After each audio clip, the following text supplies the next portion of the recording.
Un Khayal Boded, ou en français un soldat seul, est une personne qui s'engage à l'armée sans avoir le soutien de ses parents. Cela peut être parce qu'il réside à l'étranger ou alors tout simplement parce qu'il n'a pas de lien avec eux direct.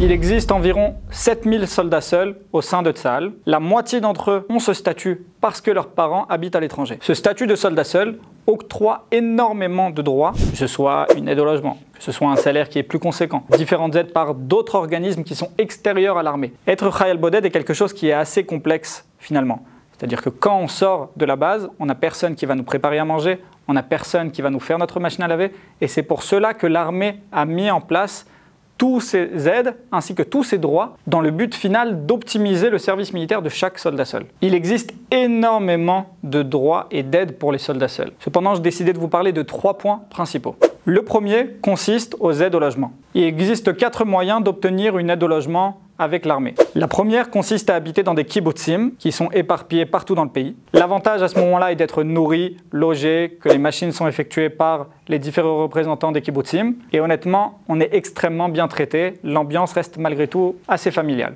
La deuxième option de logement consiste à recevoir des appartements gratuits de la part de l'organisme Yachad qui travaille avec l'armée directement. Ces différents logements sont accessibles partout dans le pays et sont complètement gratuits pour le soldat. Généralement, dans ces appartements, ce sont des 4 pièces et il y a 2 soldats par chambre. Évidemment que les garçons et filles ne sont pas mélangés. La troisième option de logement est représentée par les Bate Khayal. Ces Bate Khayal sont des dortoirs mis à disposition par l'organisme Yachad afin d'héberger tous les soldats seuls qui n'ont nulle part où loger. Pour bénéficier d'une de ces 3 aides au logement, si on ne s'est pas encore enrôlé au sein de l'armée, il faut contacter l'unité Meitav via le site Mitgaisim dans lequel on a fait tous les tests pré-armés. Si on s'est déjà enrôlé à l'armée, il faudra directement contacter son assistante sociale, en hébreu Samacha Kitash. Il existe une 4e aide au logement qui est honnêtement celle qui est le plus prisée par les francophones.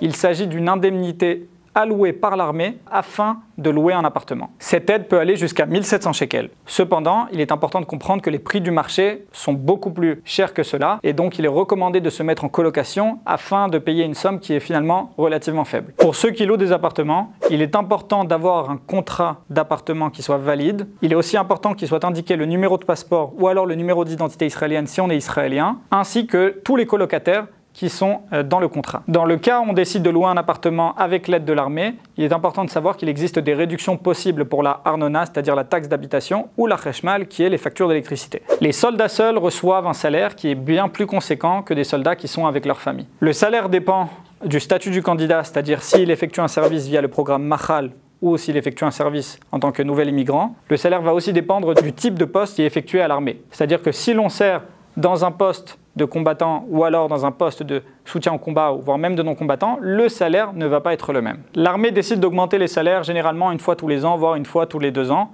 Et c'est pour cela qu'il est important de se renseigner sur ce qu'on peut recevoir comme argent directement via notre site internet www.tsahalco.com. Il existe énormément d'organismes extérieurs qui aident les soldats seuls, que ce soit via des événements sociaux, un accompagnement individuel ou un accompagnement de groupe. Les soldats seuls sauront trouver leur compte via tous ces organismes présents. Parmi tous ces organismes, je vais vous présenter maintenant notre organisme partenaire qui est l'association Argadol pour les soldats seuls. Argadol a été créé il y a plus de 12 ans dans un but simple qui est d'accompagner individuellement chaque soldat seul à l'aide d'anciens soldats seuls. C'est comme si chaque soldat seul recevait un parent. C'est-à-dire que cette personne-là connaîtra toutes les difficultés qu'il va lui-même rencontrer et il pourra donc recevoir des conseils vraiment adaptés à ses besoins. L'association Argadol accompagne environ 500 soldats seuls francophones par année. Être soldat seul, c'est quelque chose qui est assez compliqué. Il est important de comprendre ses droits, de connaître les différents organismes qui peuvent nous aider et surtout d'être assez débrouillard parce que finalement, on est malgré tout cela livré à soi-même quand on va effectuer son service militaire.